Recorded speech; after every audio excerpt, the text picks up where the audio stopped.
बिस्मिल्लाहिर्रहमानिर्रहीम। आज हम आपके लिए चैप्टर नंबर 1 का टॉपिक नंबर 4 लेकर आए हैं, विच इज कॉल्ड एज आइन। तो आइन की सबसे पहले तो हमें देखना होगी डेफिनेशन।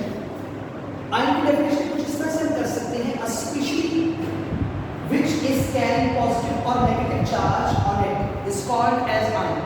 कोई भी ऐसी स्पीशीज कहते हैं किस्म को, टाइप को, किस्म या टाइप जिस पर पॉजिटिव या नेगेटिव चार्ज हो। हर वो स्पीशीज, हर वो टाइप जिस पर पॉजिटिव या नेगेटिव चार्ज हो, हम उसे बोलते हैं आयन। तो अब आयन के हमारे पास बहुत सी एग्जांपल्स हैं, जैसे सोडियम, इस पर +1 चार्ज होता है, कैल्शियम है, इस पर +2 चार्ज होता है, एल्यूमिनियम है, इस पर +3 चार्ज होता है, क्लोरीन है, इस पर -1 चार्ज होता है, ऑक्सीजन पर -2 चार्ज है, नाइट्रोजन पर -3 चार्ज है। आप देख सकते हैं यहाँ पर हमने 2 किस्म की एग्जांपल्स दी हैं। कुछ ऐसी स्पीशीज हैं जिन पर पॉजिटिव चार्ज है, कुछ ऐसी स्पीशीज हैं जिन पर नेगेटिव चार्ज है। तो हम अपनी डेफिनेशन को सपोर्ट करते हुए एग्जांपल्स दे रहे हैं कि ऐसी स्पीशीज जिस पर पॉजिटिव या नेगेटिव चार्ज हो, जस्ट लाइक दैट। ये पॉजिटिव चार्ज की एग्जांपल है, पॉजिटिव आयन की, ये नेगेटिव पॉजिटिव आयन की एग्जांपल है, ये पॉजिटिव आयन की एग्जांपल है। These are the examples of negative ions. तो भाई आयंस कहते हैं किसी भी एटम में से किसी भी एटम पर अगर पॉजिटिव या नेगेटिव चार्ज आ जाए तो आप उस एटम को एटम नहीं कहेंगे बल्कि उसको आयन कहेंगे। अब यहाँ पर हम लोग बात करेंगे क्लासिफिकेशन की, कि पूरी डेफिनेशन से क्लियर हो रहा है कि स्पीशीज जो है या कोई भी जो एटम है वो या तो पॉजिटिव चार्ज एक्वायर कर सकता है या नेगेटिव चार्ज एक्वायर कर सकता है, जैसे मैंने एग्जांपल्स में बताया। तो भाई 2 तरह की टाइप्स होती है हमारे पास आयन की, एक हो गई कैटायन और एक हो गई एनायन। तो सबसे पहले हम पढ़ेंगे कैटायन। लो जी, कैटायन की डेफिनेशन क्या है? A type of ion, ion की वो किस्म which has positive charge on it, जिस पर पॉजिटिव चार्ज आ जाए। अगर किसी एटम पर पॉजिटिव चार्ज आ जाता है तो आप उसे क्या कह दोगे बेटा? आप उसे कैटायन कह दोगे। Examples sodium ion, calcium ion, aluminium. अब एक्सप्लेनेशन में आ जाते हैं। Metals form cation. मेटल्स जो होती है ना वो हमेशा कैटायन बनाती है। भाई मेटल्स हमेशा कैटायन इसलिए बनाती हैं क्योंकि वो अपने आउटर मोस्ट ऑर्बिट से इलेक्ट्रॉन को ड्रॉप करने की सलाहियत रखती हैं। जैसे मैंने यहाँ लिखा है, metals form cation by the loss of electrons.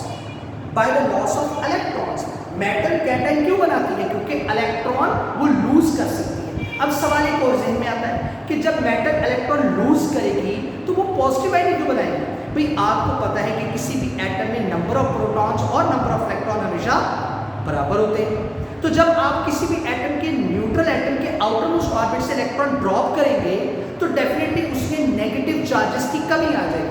As we all know that electron carry negative charge. तो अगर इलेक्ट्रॉन्स कैरी नेगेटिव चार्ज और अगर इलेक्ट्रॉन को हम ड्रॉप करा रहे हैं तो नेगेटिव चार्जेस की कमी नहीं हो जाएगी, और जब नेगेटिव चार्जेस की कमी होगी तो इजाफा किस में आ जाएगा? As compare to negative positive में। तो इसलिए उस एटम पर कौन सा चार्ज एक्वायर हो जाएगा? पॉजिटिव।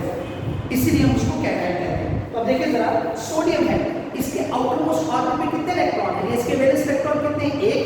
तो ये अपना 1 इलेक्ट्रॉन ड्रॉप करेगा तो +1 चार्ज आ जाएगा इसका। Sodium will carry +1 charge.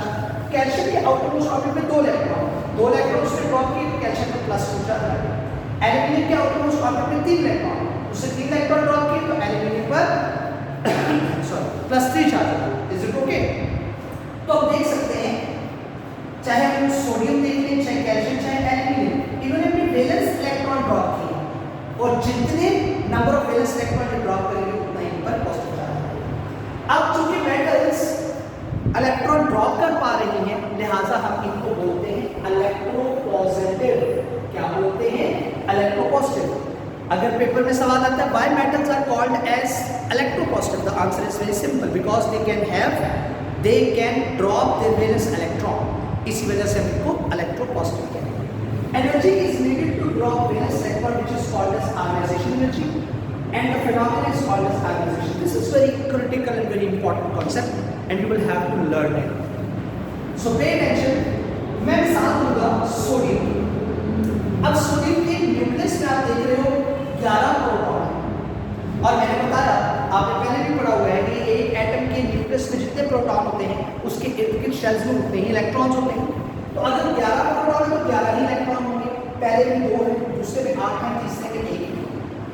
अब ये एक जो आखिरी ऑर्बिट में इलेक्ट्रॉन पड़ा हुआ है, इसको इसने ड्रॉप करना है। लेकिन गौर फरमाइए, प्रोटॉन वो अट्रैक्टिव फोर्स क्रिएट करते हैं जिससे इलेक्ट्रॉन न्यूक्लियस के इर्द गिर्द ऑर्बिट्स या शेल्स में रिवॉल्व करते हैं। मतलब न्यूक्लियस ने पकड़ रखा है इलेक्ट्रॉन को और मजबूर कर दिया है अपने इर्द गिर्द घूमने पर, राइट।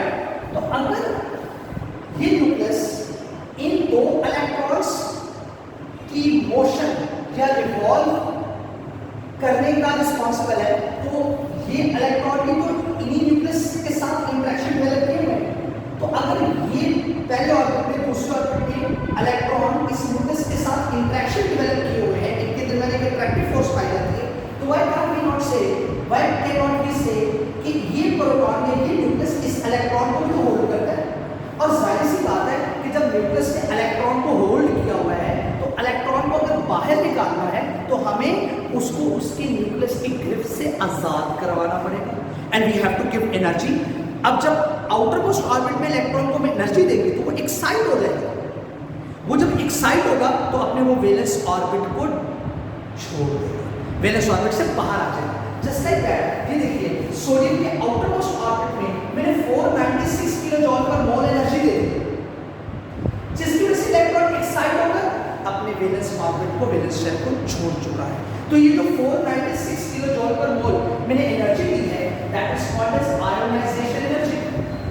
और इस वजह से ये एटम नहीं रहा, पहले ये न्यूट्रल था क्योंकि प्रोटॉन इलेक्ट्रॉन की तादाद बराबर थी। इलेक्ट्रॉन ड्रॉप हो जाने से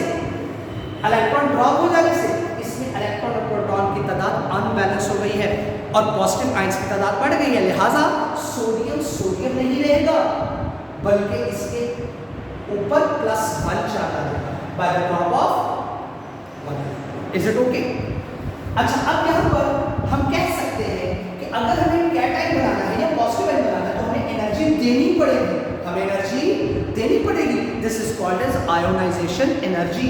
और अगर हमें कैटायन बनाने के लिए एनर्जी देनी पड़ेगी तो हम कह सकते हैं कि the formation of cation is always an endothermic process. Are you getting my point what I want to say? कि जब हमने इस इलेक्ट्रॉन को 496 किलो जॉल पर मोल एनर्जी दे दी तो इलेक्ट्रॉन तो एक्साइट हो गया, और इलेक्ट्रॉन जैसे एक्साइट हुआ इसने अपने आउटर मोस्ट ऑर्बिट को ड्रॉप कर दिया।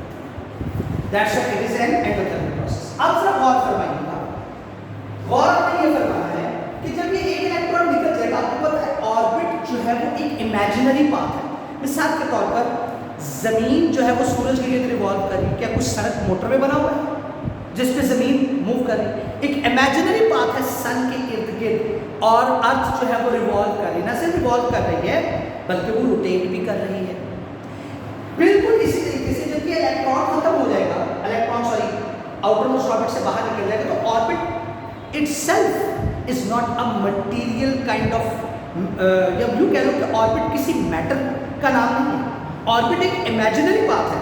तो जब ये इलेक्ट्रॉन बाहर निकल गया तो ये ऑर्बिट भी नहीं रहेगा डेफिनेटली।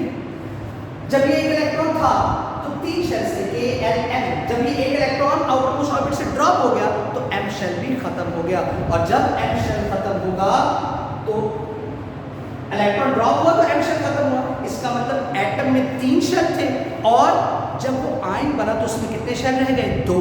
मतलब एटम का जो आयन बना है उसका साइज अपने पेरेंट एटम से छोटा हो गया।